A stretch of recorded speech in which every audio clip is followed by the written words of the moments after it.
images of self-harm and suicide, including photographs of cutting and recent scars. Those measures have been partially successful, the company claiming it's removed more than 800,000 such posts in 3 months. Today it's announced it's extending the policy to drawings, pictures and even cartoons about methods of self-injury. That can include images featuring razor blades, pills and nooses. Ian Russell, Molly's father, has told BBC News he thinks the move is sincere, but has called on the company to speed up the changes.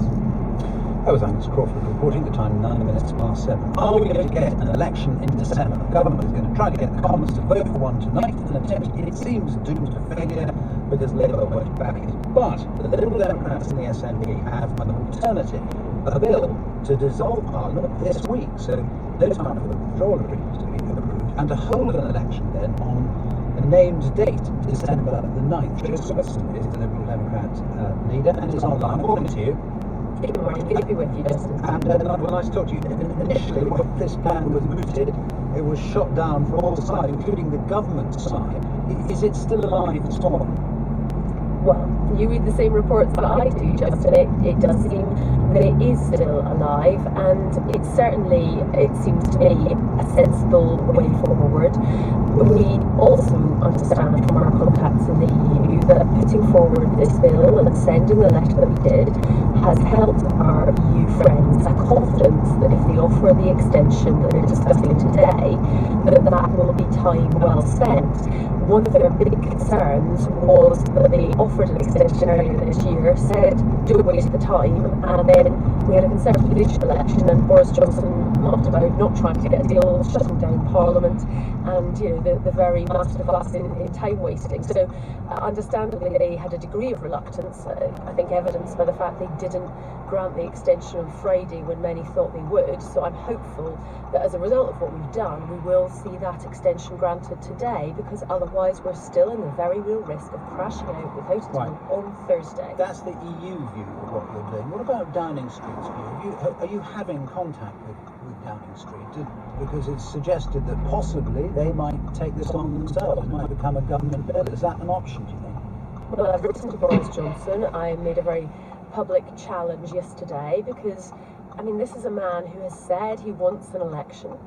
But of course he said he wants it only on his terms, he wants his cake and eat it, to have his bill through and then have an election. Behind the scenes, is he talking to you? I suppose that's what interests people this morning. Is there some sort of movement? You haven't heard from him? I haven't heard from him behind the scenes, but I have written to him this morning, so I will hope to get a response to that letter. And if he took on the bill and offered it as a government bill and asked you and the SNP to support it, is that feasible? Absolutely. This bill is one that we have drafted. It ties the Prime Minister's hands about the date of the election. It sets it in law, so it doesn't give him the wriggle room that his plan would have, whereby he could say it's the 12th of December and then decide it's actually going to be the 1st of February after we've crashed out.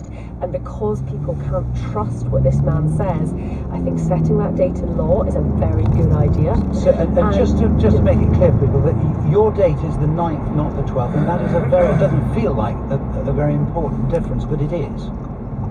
Well, I think that there's various reasons why that makes more sense. Clearly, it's 3 further days away from Christmas, and I understand that the public appetite for an election around Christmas is not necessarily high. So I think from the point of view of the economy and retailers, keeping it as far away as possible is helpful. We also have the consideration that there will be many people that will be moving around the country around that time, many students who live in 2 places but might only be registered to vote in 1 place. We wouldn't want to see people disenfranchised, and so having it earlier rather than closer to the end of term time for them, I think makes sense as well. And also it is the earliest possible date where we can pass this bill and then have an election, so it gets it done as soon as possible. And to your satisfaction, it makes it impossible for us to leave without a deal. The election date is set in stone in law, and it only applies if the extension is granted. Now, we hope that will happen today, but we drafted the bill in such a way that it does give that guarantee. And could it be amended?